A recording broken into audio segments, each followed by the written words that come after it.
કૃષ્ણ અવતારની અંદર પ્રદ્યુમનનો જન્મ થઈ ગયો હતો. અને સમયની અંદર જે સંભરાસુર નામના જે રાક્ષસ બતાવે એ રાક્ષસ જે હોય એ પ્રદ્યુમનનું જે હરણ કરી નાખે, અને હરણ કર્યા પછી એવું થાય કે નારદ મુનિ એના મન જે વિચાર ફેરવી નાખે, પ્રદ્યુમનને પણ દરિયો હોય એની અંદર નાખી જાય, અને ત્યાંથી એક માછલી હોય ને એનું આરોહણ કરી જાય. માછલી આખા પ્રદ્યુમનને આખા ગળી જાય, પણ જે માછલીની અંદર પ્રદ્યુમન એમનેમ જ જીવંત હોય, એમને વ્યવસ્થિત રીતે હોય. પછી જે રાક્ષસ હોય એ અહીંયા આવે પોતાના રાજ્યની અંદર ને મોજમાં હોય. સામે આ બાજુ જે હોય દ્વારકાજી બતાવે, દ્વારકાની અંદર જે બધા વ્યક્તિઓ હોય એ પોતાની રીતે રો કકળાટ કરતા હોય. એમાં ખબર પડે બલરામને, સવારે ઉઠે ને ખ્યાલ આવે કે ભાઈ બધી નારીઓ છે, જે રાણીઓ છે બધી, એ બધી રો કકળાટ કરે છે. સામે પ્રદ્યુમન ક્યાં દેખાતો નથી, તો ગયા ક્યાં ને વારા ફરતી એકને પૂછવાનું ચાલુ કરે કે ખબર છે પ્રદ્યુમન ક્યાં છે, ખબર છે પ્રદ્યુમન ક્યાં છે. અને ક્યાંય સમાચાર મળે નહીં, એટલે બધા સૈનિકોને બોલાવે કે જ્યાં આખા રાજ્યની અંદર ફેલાય છે, આજુબાજુના રાજ્યની અંદર ફેલાય છે, ગમે ત્યાંથી પ્રદ્યુમનનું જે એડ્રેસ છે લાવીને બતાવો. જે કોઈ વ્યક્તિ એને લઈ ગયો એને ગોતો, પછી એને શું સજા દેવું એ મારી તો નિર્ણય લે. બધા સૈનિકો જાય ને પોતપોતાની રીતે જાય ને છેલ્લે અમુક સમય જાય એટલે એનું કોઈ વાતચીત એને મળે નહીં, એનું કોઈ સોલ્યુશન મળે નહીં. અને જે નિરાશ થઈને સૈનિકો આવે એટલે એ સમયની અંદર એવું કહેવાય છે કે બલરામને એટલો ક્રોધ આવી જાય, અને ક્રોધ આવીને એવું નક્કી કરે કે જે હળ હોય ને હળ લઈને ત્યાંથી નીકળે. હવે જ્યાં સુધીનો એવો સમય હાલતો હોય કે સૈનિકો ગોતતા હોય ત્યાં સુધી નારદ મુનિ આવીને અને કૃષ્ણ ભગવાનને એમ કહે કે તમે બલરામને કઈ હું કામ નથી દેતા, કે હાલમાં પ્રદ્યુમન આ માછલીની અંદર છે અને સુરક્ષિત છે. એટલે કૃષ્ણ ભગવાન એમ કે એમાં એવું છે જા લગન સામેવાળા રાક્ષસને ખબર નથી ને તા લગન એની માટે આ નાટક બહુ બરોબર છે કે આજુબાજુ સૈનિકો ગોતે છે અને ગોતવા કોશિશ કરે છે. ઓલાના ગુપ્તચરો હોતે આપણા રાજ્યમાં આટા મારતા હોય તેમ એને સમાચાર મળી જાય કે ભાઈ પ્રદ્યુમનને આ લોકો ગોતવા કોશિશ કરે છે, એટલે આપણે આપણી સાઈડથી કંઈ કાળું ધોળું કર્યું નથી. એટલો સંદેશો મળી જાય ને તો આપણે કંઈ નવું કરવાની જરૂર નથી. એટલે કે આટલું બલરામ જે મહેનત કરે છે ને એને કરવા દઉં છું. એટલે ત્યાં સુધી નોર્મલ હાલતો હોય, પણ પછી થાય એવું છે સૈનિકો હોય ને એને ખ્યાલ આવે કે ભાઈ આમાં કોઈ આપણને ફાયદો થવાનો છે નહીં, પ્રદ્યુમન મળવા નથી. બલરામને આ વાતનો ખ્યાલ આવે અને ક્રોધમાં એવું થાય હળ લઈને હાલવાના ચાલુ થાય. એટલે એવું કહેવાય છે કે સમયની અંદર જે આખું ઇન્દ્ર લોકો હોય ને આ ડોલવા મળે, બ્રહ્મ લોકો હોય ને આ ડોલવા મળે. અને એ સમયની અંદર ઇન્દ્ર અને બ્રહ્માજીની લોકો પ્રગટ થઈને અને કૃષ્ણ ભગવાન પાસે આવે કે તમે બલરામને રોકો. એના હળની અંદર એટલી શક્તિ છે કે જો એક હળ પૃથ્વી અંદર મારીને બારું કાઢી નાખે ને તાકે આખે પૃથ્વીને રસાતળ કરવી અથવા હૂકવી નાખી, એટલું સામથરી એની અંદર અત્યારે છે. હવે શેષનાગનો અવતાર કે એટલે એને હકીકત જે એનું કર્મ છે એ પૃથ્વીનું સુરક્ષા કરવાનું, એના માથા ઉપર વિરાજમાન કહેવાય છે. એમ કે એ જ એનો અંત કરી નાખ્યા બરોબર ન કહેવાય. એટલે ક્રોધમાં એ જે કર્મ કરવા નીકળે છે ને એને રોકો. એટલે જેમ બલરામ હાલવાના ચાલુ થાય એની જ પાછળ કૃષ્ણ હાલવાના ચાલુ થાય કે દાવ ઉભા રહ્યો, તમે મારી વાત તો સાંભળો, દાવ ઉભા રહ્યો, મારી વાત તો સાંભળો.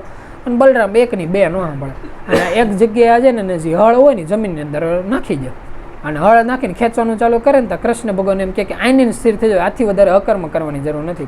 અને એવું કહેવાય છે કે જ્યાં એના શરીરમાંથી જે આત્મા હોય ને ક્ષણ ભંગુર પૂરતો એમાંથી અલગ કરે અને જે પરલોકનો જે આખું સીન હોય ને એ બતાવે કે અમે વિષ્ણુ ભગવાન હોય ને શેષનાગ હોય અને ત્યાંથી એને યાદ કરાવડાવે કે તમે મૃત્યુલોકમાં અત્યારે એક મનુષ્યના રૂપમાં જન્મ લીધો છે, તમે શેષનાગના જ અવતાર છો, ખાલી અત્યારે તમે ભૂલી ગયા છો. રામ અવતારની અંદર તમે જ લક્ષ્મણ હતા, હું જ રામ હતો, પણ એ સમયની અંદર તમે એવી વાત કરી હતી કે જ્યારે હું મૃત્યુલોકમાં હોઉં ત્યારે તમે તમારા મોટા ભાઈ તરીકે આવવા માગો છો, એટલે આપણે એ વાતે સમયના આધારે એ વાતનું પાલન કર્યું, એટલે અત્યારે તમે મોટા ભાઈ તરીકે છો.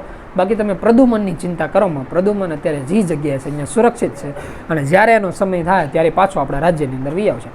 એટલે ત્યાંથી જે બલરામ એનું મન થોડુંક શાંત થાય અને શાંત થઈને પોતાનું જે હળ હોય એનું વ્યવસ્થિત સંકલ્પ શક્તિથી અદૃશ્ય કરી નાખે.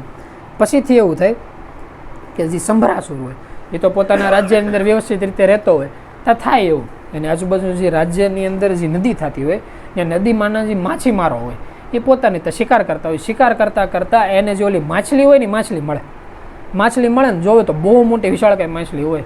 એટલે એકાબીજા જે માછીમારો હોય ને એમ કહે કે આજ તો આપણા હાથમાં બહુ સારો એવી માછલી હાથમાં આવી ગઈ કે કિલોના ભાવે વેચ્યું. એટલે એમાંથી એક માછીમારો હોય ને એમ કે ભાઈ આ કિલોના ભાવે નહીં હોનાના ભાવે વેચાય એવું છે. એટલે કે કઈ રીતે કે સમાચાર મેળા છે હમણાં એકાદ બે દિવસ છે રાજા બહુ મોજમાં છે, જો ન્યા જઈને એવું કહી કે ભાઈ આમ જો દેવતાઓ તરફથી હોતે તમને ઉપહાર મળ્યો એટલી મોટી માછલી મળી છે, તમે આના બ્રહ્માંડમાં અમને ઇનામ આપો ને તો અમે તમને ભેટ દેવા એવા છે. એ કે આ જો ન્યાય રાક્ષસને કહે ને કે એટલી મોટી માછલી મળી છે રાખો તે કંઈક આપણને સારો પુરસ્કાર દે. હકીકત એવું થાય આ લોકો ન્યા જઈને એમ કહે કે જો એટલી મોટી માછલી અમારા હાથમાં આવી છે આ તો કોઈ કિસ્મતમાં એવું કહેવાય કે આપણા રાજ્યની અંદર બહુ કાંઈ સારા દિવસો આવવાના છે. એમ કે નોખા બે ત્રણ વખાણ કરે એટલે રાજા તો ફૂલાઈ જાય અને ફૂલાઈને કહીએ કે હા જો આપણે જે દુશ્મન હતો એના દીકરાનો હોતે ને મેં અંત કરી નાખ્યો છે, એટલે આપણો જે છેલ્લો કાંટો હતો ના હોતે વયો ગયો છે. એમ નથી વિચાર કરતા કે ઓલા લોકો ધારે ત્યારે કૃષ્ણ ભગવાન ત્યાંથી સુદર્શન છૂટું મૂકે તો એમનો એનું શરીર શાંત થઈ જાય. પણ એ કાંઈ નહીં, આપણે એક નાના કાળમથી બાળકનો અંત કરી નાખ્યો એટલે પોતે મોજમાં હોય. ત્યાં જઈને એમ કહે કે તો પછી તમે જે માછલી લઈને આવ્યા એના પ્રમાણે હું ખુશ થશું કે ગળાની અંદર જે હાર હોય હીરામણે કોઈ આપી દે કે ભાઈ લો તો આ તમારો ભેટ લઈને વયા જાઓ. અને બીજા એક સૈનિક હોય એને એમ કહે કે જા આપણો જે સૌથી હારામાં હારો જે ઓલા નથી કહેતા અત્યારના સમયમાં ન કહે કે કૂક ખાવાનું બનાવવાળો રસોઈયો કે આપણો જે મેન રસોઈયા છે ને એને બોલાવો, એની માટે બહુ ખારી એવી માછલી આવી છે, એમાંથી આપણે ખાવાનું બનાવવાનું છે. એટલે રસોઈયાને માહિતી મળે, રસોઈયા પાસે જાય તો ત્યાં એવું હોય જે રસોઈયો હોય ને એનું નામ એવું બતાવે ભાનાસુર, અને એની પત્ની હોય ને એનું નામ ભાનામતી બતાવે છે. દુર્યોધનની પત્ની ભાનુમતી બતાવે ને આ ભાનામતી બે અલગ નારી નામ હરખા જેવા લાગે પણ આનું નામ ભાનામતી બતાવે. એટલે એ જે નારી હોય ને એ વિષ્ણુ ભગવાનની પરમ ભક્ત હોય અને પહેલેથી એમ કહેते કે આપણે ખોટું અધર્મવાળું કોઈ કર્મ નહીં કરવાનું, આ તો રાક્ષસ કુળની અંદર જન્મ થયો છે એટલે પત્ની સ્વરૂપે આપણે છે એટલે આપણે પતિની સેવા કરવાની, જેટલું થયેલું કર્મમાં મદદ કરવાની, પણ પોતા તરફથી એક જ એવી આશા હોય કે પરમાત્માનું પ્રભુ ભજન કરવાનું. અને હારો ઓલા નથી કહેતા પેટમાં કોઈ પણ પ્રકારનો દુખાવો એ પ્રમાણે એને એવો પ્રોબ્લેમ હોય કે એને કોઈ સંતાનના નામે કાંઈ ન હોય એટલે પોતે ઈચ્છા કરીને બેઠે કે વહેલા મોડું કોઈ સંતાન તરીકે દીકરાના જન્મ થાય તો આપણે એક માથાકૂટ ઓછી જે બહારના વ્યક્તિઓ કે નથી આપણે શાંતિ થાય. એટલે વિચારના આધારે પ્રભુ ભજનમાં તલ્લીન હોય તો થાય એવું સમાચાર મળે કે ભાઈ આ રીતનો સમય છે, એ રીતનો એટલે માછલી હાથમાં આવી છે ને એનું ખાવાનું બનાવવાનું છે ને કાપીને એને જે પ્રોસેસ હતી કરવાની છે. એટલે એ સમાચાર ભાનાસુરને મળે ને એની પત્નીને કહે કે એવા સમાચાર એમ જ કે બહુ મોટી માછલી છે, મારા એકલાથી નહીં થાય એટલે એવું લાગે તુંય ભેગી એ. એટલે એમ કે તમે રોજ મને તમારા કામમાં લઈ જાઓ, હું તમને રોજ કહું છું એક વખત ખાલી મારા ભગવાન પાસે હું આરતી પૂજન કરતો મારે ઊભા રહીને આરતી પૂજન કરો. એવું થાય કે હું એટલા ટાઈમથી એની સેવા કરું છું, પરમાત્મા એ વિચારે બેઠા હોય કે ભાઈ બે માણસ ભેગા કરે તો એની ઈચ્છા પૂરી કરું, તો એક વખત તો એવું કરો. એટલે ઓલા કે સારું હાલ રોજ કહેશો ને આજ માથાકૂટ નથી કરી, હાલ તું કે 2 મિનિટ હાથ જોડ લે, તું જે કહે હું બોલી જાઉં અને 2 મિનિટમાં જે કે શ્લોક આવતો એ બોલીને એમ કે હાલ હવે નકર જલ્દી જે રાજા છે ને ખીજાય ત્યાંથી બે નીકળે. અને થાય એવું છે માછલી હોય ને એને કાપવાનું ચાલુ કરે તો કાપીને સમય જાય ને તો એક બાળકનો રુદનનો અવાજ સંભળાય, રોવાનો અવાજ આવે. એટલે આજુબાજુ જોવે એ ખ્યાલ ન હોય તો માછલીના ગર્ભની અંદર એક બાળક દેખાડે, એ બારું કાઢે એટલે જીવંત બાળક હોય. એટલે બાળક દેખાય ને એટલે જે ઓલા ભાનાસુર રાક્ષસ હોય ને એમ કે આ બાળક ક્યાંથી આવ્યું, એટલે ઓલી જે નારી હોય ને એમ કે પરમાત્માનો ચમત્કાર, આપણે જો કોઈ બાળક નહોતું પરમાત્મા આપણને આ રૂપમાં બાળક આપ્યું, બાળકને આપણે રાખી લઈ. એટલે ઓલા કે જો ભાઈ એ કંઈ કરવાનું નથી થતું, આ કોને ખબર ક્યાં માછલીમાંથી કયા માયાની હું નાટક હોય, આપણા કંઈ કર્યા જેવું નથી, આપણે જે આપણા રાજા છે ને એને દઈ દે ભાઈ તમારી માછલી તમારું બાળક તમે હાંસો. આ કે એવું કાંઈ નહીં, આપણને બાળક મળ્યું તો બાળક આપણું. તમારે જે રાજાને કેવું હોય કે ખાલી એક વાત નહીં કહેવાની કે ભાઈ બાળક આપણું નથી, એમ બહાર એમ ડિક્લેર કરી દઉં કે હું ગર્ભવતી ત્યાં હતી ને કોને હું ખબર હોય ભાઈ કયા નોકરની નારી ક્યાં હોય, કહી દો ગર્ભવતી હતી ને બાળકનો જન્મ થયો ને રાજા પાસે આશીર્વાદ લેવા જાઉં. લાગે આમ જો આ બાળકની ઉંમર હાવ નાની લાગે છે, કારણ કે પ્રદ્યુમ્નનો જે જન્મ થયો અમુક દિવસોનું બાળક હોય, એ કે આટલું નાનું બાળક એની માતા વગર રહી ન વગે, એને ખાવા માટે દૂધની જરૂર પડે, એ કે આ અત્યારે ક્યાં લેવા જવું, કોઈ બીજી વસ્તુ તને ખવડાવીને મોટો કરી ન કે વર 2 વર્ષ હોય તો સમજવામાં આવે. તો એવું થાય એ સમયની અંદર ચમત્કારી કરી તેનો જે રોવાનો અવાજ આવે ને અવાજથી જે ભાનામતી ને એને શરીરની અંદર દૂધનું પ્રાગટ્ય થાય. એટલે દૂધનું પ્રાગટ્ય થાય એટલે એમ કે જો મારા શરીરમાં આવું થયું એટલો ફેરફાર થયો અને પરમાત્માનો ચમત્કાર જ સમજી લ્યો તમે, ચમત્કાર સમજીને અને આપણા બાળકની તરીકે સ્વીકાર કરી લો, આને હું હાસવી. ખાલી રાજા પાસે તમારે એટલું જ કહેવાનું છે કે આ બાળક અમારો છે. ઓલા કે વાંધો નહીં હાલો ને હાલો કરે, કોણ માથાકૂટ કરે. પછી ત્યાંથી નીકળે ને અને બાળકને લઈને જાય ને અને રાજા હોય ને રાજાને માપે કે જો આ ખાવાનું ખારું જે ખાવાનું જે બનાવ્યું હતું એ બનાવી દીધું, અને બીજું અમે તમારા વરદાન સ્વરૂપમાં લેવા આવ્યા છીએ કે આ એક બાળક છે, તમે એને રાખો ને તમે જ આનું નામકરણ કરો. એટલે જે ઓલો ભાણાસુર બતાવે સંભરાસુર, એ જે સંભરાસુર બતાવે ને બાળકને લઈને ને ખિસ્સા ખોળામાં રાખીને એને જોઈ ને સામું તને યાદ આવે કે કૃષ્ણનો છોકરો હતો તેને આવું દેખાતો હતો, પણ પોતે ઘડીક પાછો ભ્રમમાં પહોંચી જાય. અને જેનો રોવાનો અવાજ હોય જે ઓલો કૃષ્ણના બાળકનો રોવાનો અવાજ એવો તેને હરખા જેવું લાગે અને પાછો પોતે રાજી થાય એ કે હવે તો આપણે છોકરાને મારી નાખ્યું. કોલા જેવું થાય કે આપણે નથી કહેતા કે એક દુશ્મનનો અંત કર્યો ને તો એક દોસ્ત મળી ગયો, એમ કે આપણા જે રસોઈયો છે એ બહુ વ્યવસ્થિત અને વિશ્વાસુ વ્યક્તિ છે, એની ઘરે જ કોઈ દીકરાનો જન્મ થયો ને તેજસ્વીનો અવાજ એ સારો છે એટલે એનું નામ એ પ્રદ્યુમન જ રાખે. ઓલા પૂછે શું નામ રાખો એટલે પ્રદ્યુમન રાખી જાય. રાણી બાજુમાં બેઠો ને એમ કે તમે એનું નામ પ્રદ્યુમન શું કામ રાખ્યું, એ કે મેં એનું નામ પ્રદ્યુમન એટલે રાખ્યું જ્યારે ત્યારે બાળક રોહે કે એનો અવાજ સંભળાય ને ત્યારે મને યાદ આવશે કે મેં કૃષ્ણને બાળકને માર નાખ્યો હતો અને એના આધારે એનું નામ પ્રદ્યુમન રાખ્યું. એટલે ઓલા લોકો કે તમને જેમ બરોબર લાગ્યું એટલે એ રીતે એ નામે હરખું રહે, બાળકે ન્યારીએ. નોર્મલ રીતે પ્લાન એવો હોય પરમાત્માનો અને જે દેવી શક્તિ હોય ને એ લોકોનો કે બાળકનો અહીંયા મોટો થાય, પ્રદ્યુમન અહીંયા ઉછેરીને મોટો થાય અને ત્યાં મોટો થાય ને છેલ્લો ઓલો જે રાક્ષસ હોય ને એનો અંત થાય. પણ આખી આટી ક્યાંથી પડે કે એ સમયની અંદર જે દાનો હોય દાનવોના ગુરુ બતાવે. એ સમયની અંદર શુક્રાચાર્ય નથી બતાવતા, શુક્રાચાર્યનો અંત તો ઘણા સમય પહેલો થઈ ગયો, આ દ્વાપર યુગ બતાવે. એટલે શુક્રાચાર્યના વંશજોમાંથી એટલે એને આપણે વંશજોનો મતલબ એમ નથી કહેતા કે એના સંતાન એ રીતે એમ નહીં, પણ આપણે ગુરુ શિષ્યની જે પાખી હાલતી હોય એમાંથી જે ગુરુ ગાદી ઉપર એ સમયની અંદર જે દાનવોના ગુરુ હોય ને એ બતાવે. એટલે જે દાનવોના ગુરુ બતાવે ને એની પાસે શારીરિક શક્તિની સિવાય જે આપણે માનસિક ને આધ્યાત્મિક શક્તિ કહીએ ને એ બહુ વધારે હોય. બહુ વધારે કરતાં એટલે હદ સુધી વધારે હોય કે કોઈ પણ વ્યક્તિની આજુબાજુવાળા કોઈ પણ વ્યક્તિ હોય એ વ્યક્તિની નજર સામે હોય અને આ વ્યક્તિ સંકલ્પ કરે કે ખાલી એક શ્વાસ લે ને તો વ્યક્તિનું મૃત્યુ ક્યારે છે, કયા વ્યક્તિના હાથે છે, આખી ડિટેલ એના હાથમાં આવી જતી હોય. એટલે એવું કહેવાય છે કે જે દાનવનો ગુરુ હોય ને એને કાળને જોઈ શકતા હોય અને કાળ એ વાતચીત કરી શકતા હોય કે ભાઈ તો શું કામ આવ્યો, કોની માટે એવી બધી ડિટેલ લઈ શકતા હોય. એટલે થાય એવું, ઓલું જે બાળક હોય તો રસોડાની અંદર કે જે રસોઈનું ઘર થતું હોય નજીકમાં જ ઘર થતું હોય ત્યાં જ ઉછેરીને મોટું થતું હોય એ તો 1 દિવસ જાય, 2 દિવસ જાય, 3જો દિવસ જાય ને તો ગુરુ મહારાજ જે હોય ને દર અમુક સમયે રાજાને મળવા આવતા હોય. એટલે જે રાજાને મળવા અને જે રાજ્યની અંદર પ્રવેશ કરે તો એ સમયની અંદર જે આખો મહેલ હોય ને મહેલની સામે જોઈએ ને તો આખા મહેલ ઉપર કાળા વાદળો દેખાય. એટલે જે રાજાનો દીકરો હોય ને બીજો એ હોતે ને એની ભેગો હોય કે એ સમયની અંદર એનું નામ એવું બધા કુંભકેતુ નામનો વ્યક્તિ એ હોતે ને એની ભેગો હોય. એટલે જે ગુરુ મહારાજ હોય ને ઊભા રહી જાય. એટલે ઓલા એમ કહે છે દાનવોના ગુરુ હોય જે ઓલો વ્યક્તિ કુંભકેતુ એમ કે શું કામ ઊભા રહી ગયા, તમારે કંઈ જાણવું છે કે મને આખા મહેલ ઉપર કાળા વાદળો દેખાય છે. એટલે કુંભકેતુ હોય ને એમ કે મને તો કંઈ નથી દેખાતું, મને તો બધું રેડી દેખાય. એ કે નોર્મલ વ્યક્તિને આંખમાંથી નથી દેખાય, એમ મારી નજરથી દેખાય છે, તું ઘડી કાંઈને સ્થિર રહે, હું જાણી લઉં શું છે. પછી શરીરને અંજન રાખે ને ત્યાંમાંથી સૂક્ષ્મ શરીરથી આખા અલગ થઈ જાય. અલગ થઈને અને જે સામે પ્રગટ થઈને અને જે કાળ હોય કાળની સામે જઈને એમ કે તું કોણ છું, હું કામ આવ્યો છું, અહીંયા કોની માટે આવ્યો છું, તારો આખો પરિચય દે. એટલે કાળ નામનો આખો એક વ્યક્તિ પ્રગટ થઈને એને એમ કે હું આ રાજ્યની અંદર કાળ બનીને આવ્યો છું. આ રાજ્યના જેટલા રાક્ષસો છે ને આનો અંત કરી નાખી અને શરૂઆત કેટલાથી કરીને એનું નક્કી નથી. એટલે આ ઓલા જે દાનવોના ગુરુ એમ કે મારા હોવા સતત હોય પૂગી ગયો કે હું પૂગી ગયો, કાળને કોઈ નથી રોકી ગયું. જેમ સમયનું ચક્ર આવે ત્યારે કોઈ પણ વ્યક્તિ એના પલટામાં આવી જ જાય છે. એ કે તો તું કોની માટે અહીંયા મેન આવ્યો છો, તારો મેન ઉદ્દેશ્ય કોણ છે? એ કે જે રાજા છે ને જે ભ્રાણાસુર બતાવે સંભ્રાસુર, એ જે સંભ્રાસુર રાક્ષસ છે ને રાક્ષસનો અંત કરવા માટે આવ્યો છો. એ કે તું કયા રૂપમાં આવ્યો છો? તો જોરથી જે ઓલો પ્રદુમન હોય ને રોતો એનો અવાજ આવે. એ કે રોવાનો અવાજ સાંભળો? એ કે હા. એ કે બસ જો આ જ હું છું, નક્કી થાય ને તો પ્રદુમન જ હું છું, કાળ થઈને બનીને આવ્યો છું. જે દી મોટો થાય ને તે રાક્ષસનો અંત કરી નાખે. એટલે દાનવ ગુરુ હોય ને બધી વાતનો ખ્યાલ આવ્યો છે, આગળનો તે જ બળ હોય. એટલે પાછા પોતાના મૂળ રૂપની અંદર આવે ને જે સંભ્રાસુર હોય ને પાસે જઈને કેમ ત્યાં રસ્તામાં જે આવતા ને ત્યાં પાછો ઓલો બાળક રસોડા હોય ત્યાંથી રોવાનો અવાજ આવે. એટલે જે આખો રસ્તો હોય ને ફેડું પહેલાં રસોડામાં જાય અને રસોડામાં જઈને ઓલા બાળકને સામું જોઈ કહેતા ઓલે જે નારી હોય જે નર હોય એના જે માતા પિતા હોય એને પગે લાગે કે લે દાનવ ગુરુ તમે અહીંયા રસોડામાં? એ કે હું જોવો આવ્યો તો કે બાળકનો રોવાનો અવાજ ક્યાંથી આવે છે? એ ક્યાં બાળક છે? કે તમારો બાળક છે. એટલે ઓલા લોકો તો વાતમાં કંઈ બોલે નહીં કે ગુરુ મહારાજ આમાં હું કેવું. એટલે આ કે તમારે કંઈ કહેવાની જરૂર નથી, મને ઘણી બધી ખબર છે એમ કે ને જે રાક્ષસ હોય રાક્ષસ પાસે જઈને કે એ કે આમ જો. એટલે ઓલા લોકો જે જે રાક્ષસ હોય ને એમ કે તમે અહીંયા શું કામ? તમે કહેતા હોય તો હું ત્યાં આવી જાય. એટલે આ કે જો અત્યારે સમય વેસ્ટ કરવાનો ટાઈમ નથી, તે ખબર છે આપણે તારા રાજ્યની અંદર કાળ મંડરાઈ રહ્યો છે કે કાંઈ ખબર નથી અને તારા બાળકનો રોવાનો અવાજ આવે. કે બાળકનો રોવાનો અવાજ કોનો છે? કે એ તો અમારા રસોઈયો છે ને એની ઘરે દીકરાનો જન્મ થયો જેનો છે.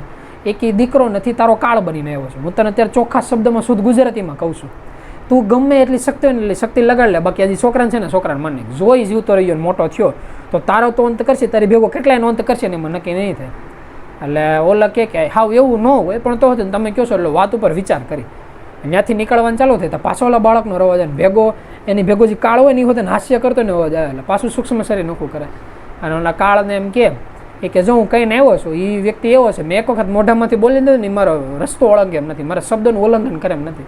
એટલે કાળ એમ કે તારી જેવા કેટલાય આવ્યા ને કેટલાય ગયા, તારી અંદર હોય એટલી શક્તિ લગાડી દે, બાકી એનું અંત તો હું કરીને જ રહી. લાગે વાંધો નહીં, અત્યારે પહેલાં આપણે આપણી ફરજ નિભાવી દીધી ગુરુ તરીકે, ઓલા વ્યક્તિને કહી દઉં ભાઈ તારું અંત આ રીતે છે. ત્યાંથી નીકળે અને તા જે રાજા હોય એને રાણી વાત કરતા હોય. રાણી એમ કે શું લાગે છે ગુરુ મહારાજ શું કહેતા છે, સાચું હોય છે કે નાનકડો બાળક? એ કે એ શું કહીએ કે એ હજી મારા હાથમાં એનું દાંત કાઢું તાર હોવે છે, આ બાળક મોટો થઈને આપણું અંદર કરે એ મને લાગતું નથી. અને ગુરુ મહારાજની હવે ઉંમર થઈ ગઈ છે, ઉંમર થયા પછી એને બહુ કાંઈ ખ્યાલ આવે નહીં યુદ્ધ નીતિમાં રાજનીતિમાં. એ એમ કહે છે કે નાનું બાળક આપણને અંત કરે કે આપણને કાંઈ ન કરીએ. અને જ્યારે આ મોટું થઈને આપણો સમય ત્યારે કોને ખબર ગૌઢી ઉંમરમાં આપણે શું કરતા, એટલે આ કાંઈ કરવાની જરૂર નથી, એમાં કંઈ પેડવાની જરૂર નથી, જે માલે માલવા દે. એટલે પાછા ઓલા જે રાજા જે ગુરુ મહારાજ હોય ને બહાર નીકળતા ને દાનવનો ગુરુ અને મહેલની બહાર નીકળે ને તો પાછા પગ રોકી લે, ઓલા બાળકનો પાછો રોવાનો અવાજ આવે અને ભેગું ધ્રુમકેતુ બાજુ ઊભો હોય રાક્ષસનો છોકરો. એને એમ કે જો તારા પપ્પા ન સમજે ને તો હાઈ સુધીનો ટાઈમ દે, ન સમજે ને તો તલવાર લઈને જાય ને કોઈને પૂછ્યો વગર કટકા કરી નાખજે. એ વ્યક્તિ જીવતો રહ્યો આપણા રાજ્ય માટે બરોબર નથી, એટલે ભાઈ હાઈ સુધી તૈયાર થઈને બે. હાંજ થાય ને ખબર પડે કે આપણા તો પપ્પામાં કંઈ ધ્યાન જ નથી દેતા, એટલે જાય ઓલા પાસે, ત્યાં જઈને અને તલવાર લઈને મારવાનું નક્કી કરે કે મારી નાખવું છે. તો આજે ઓલો જે પિતા હોય, બાળકનો પિતાજી ભાનાસુર બતાવે ને એમ કે જો ગુરુ મહારાજે કીધું એ વાત સાચી છે, તને ખબર છે ને મને ખબર છે કે આપણો બાળક નથી, કોણ હોય ક્યાંથી માયાવી આપણને કાંઈ ખબર નથી, શાંતિથી જે આપણે રાજા છે ને રાજાને દે. એટલે ઓલી કે નહીં તમે કીધું તું, કોઈને નહીં કે આપણે કોઈને કહેવાનું થતું નથી, હાલે માલો જે મારો દીકરો છે ને કાંઈ નહીં કરે, નજીક નાનું છે, મોટો થાય ને કાંઈ આપણને વસ્તુ દેખાય તો કાંઈ ધ્યાન દેવું. તો ઓલો રાજકુમાર આવે અને આવીને ઓલા બે વાતો કરતા બંધ થઈ જાય ને એમ કે જો ગુરુ મહારાજનો આદેશ છે, આનો એને બે કટકા કરી નાખવા છે, કે હું ન કરવા દઉં, એ કે કરી નાખવા છે ને એમ કે ને જે ઓલી નારી હોય ને બાળકને લઈને અને દોડવાનું ચાલુ કરે, દોડતા દોડતા રાજા હોય ત્યાં જઈને એના પગમાં મૂકી જાય અને એમ કે રક્ષા કરો. એટલે જે રાજા એમ કે કોનાથી રક્ષા કરવી, કે જો તમારો છોકરો આવે છે આને મારવાની વાતો કરે છે, આખા રાજ્યમાં તમારી સિવાય કોઈ એવા દાનવીર ને મહાન વ્યક્તિ નથી કે જે આને બચાવી ગયા, તમે એક જ વ્યક્તિ છો જે આને બચાવી ગયા. એટલે બાળકને હાથમાં લે અને દાંત કાઢે ને તો ઓલું છોકરું રોવા મળે. એટલે એમ કે આ છોકરું મોટો થઈને મને મારે અને કહી ગયા રાણીને કે આખા રાજ્યમાં ડિક્લેર કરી દો, કોઈ પણ વ્યક્તિ આને હાનિ પુગાડશે ને એને હું સ્વયં સજા દઈ દઈ, કોઈ વ્યક્તિને મારવાની જરૂર નથી, મારો અભય વરદાન છે આ વ્યક્તિને. એટલે રાણી મોજમાં આવી જાય, મોજમાં આવીને બાળકને લઈને પાછો જાય ને પછી ઓલો જે દીકરો એ હોતે હથિયાર મૂકી દઈએ કે હવે તો આપણે શું કરી ગઈએ, પપ્પાએ જ ના પાડી દીધી છોકરાને નથી મારવાનું. જઈને પાછા જાય ને પાછો ઓલાને ઘરવાળો કે જો મારે મરવું પડશે ને હું મરી જાય પણ આ જે બાળક છે ને બાળકને દઈ દઉં, કે આમાં ગમે કાંઈક છે તો જ એટલી મોટી ઘટના ઘટી શકે. એટલે ત્યાંથી એમ કે બાળકનું લઈને નીકળું છું ને ઓલે રાઈડ નાખવાનું કે બા છોકરાને દેતા નહીં, બે ત્રણ વખત આ ચકવા કોશિશ કરે પણ ઓલા કાંઈ સમજે નહીં. અને પછી છોકરાને લઈને અને ત્યાંથી દોડવાનું ચાલુ કરે. દોડતા દોડતા એવું થાય કે એક ડગલું બીજું ડગલું ને ત્રીજું ડગલું માંડે ને તો આખો જે અંગ હોય ને એ ધીમે ધીમે વિકળાન થવાનું ચાલુ કરે, પણ પોતે તો હોતે સ્થિર થઈને ત્યાં જાય અને ધીમે ધીમે એવું થાય જે આખું શરીર ને આખું વિકરાળ થઈ જાય, જે આખું શરીર હોય ને એમાં પડે એક પ્રકારનું આંચકી ન આવી ગયું એ રીતનું આખું થઈ જાય. અને ત્યાં જાય ને શાંતિથી ભોગે તો બાળક ઉપાડવાનો શક્તિ ન રહે.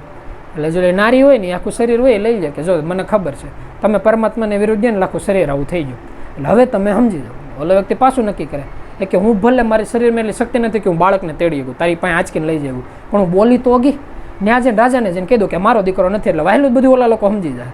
એટલે ત્યાં જઈને ધીમે ધીમે હાલવાનું ચાલુ થાય ને અહીંયા જે નારી હોય એ બાળકને લઈને અને કૃષ્ણ ભગવાનની મૂર્તિ સામે મૂકી જાય, વિષ્ણુ ભગવાનની મૂર્તિ હોય ને સામે કે ગમે રીતે સુરક્ષા કરો, આને બચાવો. અને આ વ્યક્તિ ત્યાં છે ને રાજા સામું કહેવા જાય ને કે ભાઈ ઓલો જે બાળક હતો ને એ બાળક એટલું બોલે ને તો મોઢામાં લખવા લાગી જાય, મોઢામાંથી એક શબ્દો ન નીકળે. એટલે જે સામે જે રાજા હોય ને રાણી હોય એ એમ કે તારે હું બોલું તું બોલતો ખરો, પણ ઓલો વ્યક્તિ કાંઈ ન બોલી શકે. પછી જે રાણી હોય ને એમ કે એને એવું હોય છે ગુરુ મહારાજ કહીને ગયા ને કે બાળકને માર નાખવાનું, એટલે એને બી કહી છે નહીં કેટલા સમય પછી દીકરાનો જન્મ છે તમે નહીં માર નાખ્યો હોય તો એને ખબર નથી તમે અભિવર્ધન આપ્યું, એટલે એને તમે કહી દો ભાઈ તો ટેન્શન લેમાં તને અભિવર્ધન મળી જશે. એટલે જે આખી વાત હોય વાત કરી દો. એટલે ઓલો વ્યક્તિ એમ મગજમાં જાય કે આ કંઈ સમજતા નથી, કંઈ જાતા નથી, અને પોતાની જે પત્ની હોય એની પાસે જઈને કે અને બોલવાનું ચાલુ કરે, મોઢામાંથી લગો નીકળે નહીં. એટલે એ સમયની અંદર એવું બતાવે કે નારી બહુ સારી એવી વાત કરે, જે ભાનામતી હોય ને એમ કે તમે છે ને હકીકત બહુ સારા સ્વામી ભક્ત છો, તમારી જેટલા સાચા સ્વામી ભક્ત મેં કંઈ જોયા નથી, પણ તમે સાચા સ્વામી ભક્ત છો, સાચા સ્વામીના ભક્ત નથી. જો તમે હકીકત સાચા સ્વામીના ભક્ત હો ને તો તમારે આનું બહુ સારું પુરસ્કાર મળે, એની બદલે તમને જે ઊંધી વસ્તુ થઈને ન થાય. એટલે ન કરે નારાયણને કદાચ એવું થાય કે આવતા શરીરમાં આપણે પાછા પતિ પત્ની થાય અને તમે કોઈ હરખા વ્યક્તિની સેવા કરો, એટલું ખાલી સંકલ્પ કરે. તો કૃષ્ણ ભગવાન એ લોકો એવું કહેવાય છે કે તથાસ્તુ સ્વરૂપમાં કહીએ કે વહેલા મોડા શરીરમાં હોત ને તમે બે આવશો ને હકીકત હરખા વ્યક્તિઓનું છે એની સેવા ચાકરી કરશો. એટલે જે સમય હોય ત્યાંથી પૂરો થાય. ત્યાંથી જે ઓલા વ્યક્તિ હોય ને એ ઋષિમુનિ પાસે જે દાનવનો ગુરુ ત્યાં જઈને કે એનો જે આખું રૂપરંગ હોય જોઈને જે ઓલા સામે વ્યક્તિ હોય વ્યક્તિ વર્તી જાય અને એમ કે ભાઈ મને ખબર છે આ ચમત્કારિક વસ્તુ ઘટના ઘટી ગઈ છે, આમાં તું કાંઈ ન કરીએ, અને મને એ ખબર છે તારો છોકરો નથી, મને એ ખબર છે કે ઓલો રાક્ષસી વાત સમજવાનો નથી, એ કે હવે આપણે આપણા તરફથી કંઈક કરવું પડશે. હવે એના તરફથી શું કરે, કઈ રીતનું કરે એ જ વાત છે આપણે આવનારા સત્સંગની અંદર કહેવું. અને ઓલા નથી કહેતા જ્યારે એમ થાય કંઈ કરી છૂટવું છે ત્યારે ગુરુના કયા મારીને મનને નામના સ્મરણની અંદર લગાડજો. બોલો સદગુરુદેવની જય.